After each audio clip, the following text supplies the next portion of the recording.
నేను దుండ్ర కుమారస్వామిని మాట్లాడుతున్నాను. Special guest రావడం జరిగింది.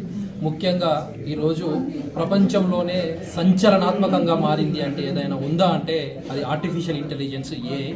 ఈరోజు ప్రతి మనిషి జీవితంలో ఉదయం లేచిన కాడ నుంచి రాత్రి పడుకునేదాకా ఆర్టిఫిషియల్ ఇంటెలిజెన్స్ అనేది ప్రతి మనిషికి తోడుగా ఉంటుంది.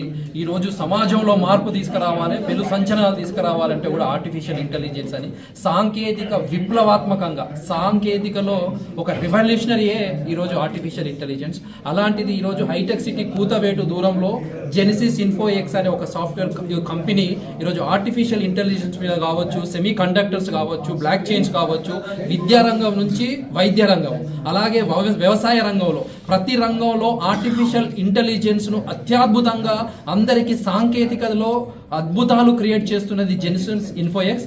ఈ రోజు జెనిసిస్ ఇన్ఫోఎక్స్ మరియు భారత ఆరోగ్యాన్ని సంయుక్తంగా ఈ అంగరంగ వైభవంగా ఈరోజు దేశానికే ఆదర్శమైన అత్యద్భుతమైన కార్యక్రమాన్ని ఈరోజు సైబర్ గేట్సీలో ఏర్పాటు చేయడం జరిగింది. అంతేకాకుండా ప్రతి రంగంలో పారదర్శకత కోసం కావచ్చు, సమయాన్ని ఆదా చేయడం కోసం కావచ్చు, టెక్నాలజీ అనేది అక్యురసీ ప్రిసిషన్ ఉండడం కోసం ఆర్టిఫిషియల్ ఇంటెలిజెన్స్ అన్ని రంగాలలో ఉన్న ఆ టెక్నాలజీని ఈ యొక్క జెనిసిస్ ఇన్ఫోఎక్స్ ఈరోజు అందిస్తుంది. ఇది కేంద్ర ప్రభుత్వం యొక్క సహకారంతో మరియు ఆరోగ్య వారి సహకారంతోనే ఈ కార్యక్రమాలు చేస్తున్నాయి. రానున్న రోజులల్లో దేశానికే ఆదర్శమయ్యే ప్రోడక్ట్స్ అది ఆర్టిఫిషియల్ ఇంటెలిజెన్స్ కావచ్చు, విద్యారంగంలో కావచ్చు, వైద్య రంగంలో కావచ్చు, వ్యవసాయ రంగంలో కావచ్చు, అన్ని రంగాలలో జెనిసిస్ ఇన్ఫోఎక్స్ అందిస్తుందని ఇది ఒక అత్యద్భుతమైన శుభ సందర్భం అని తెలియజేస్తున్నాను. Thank you.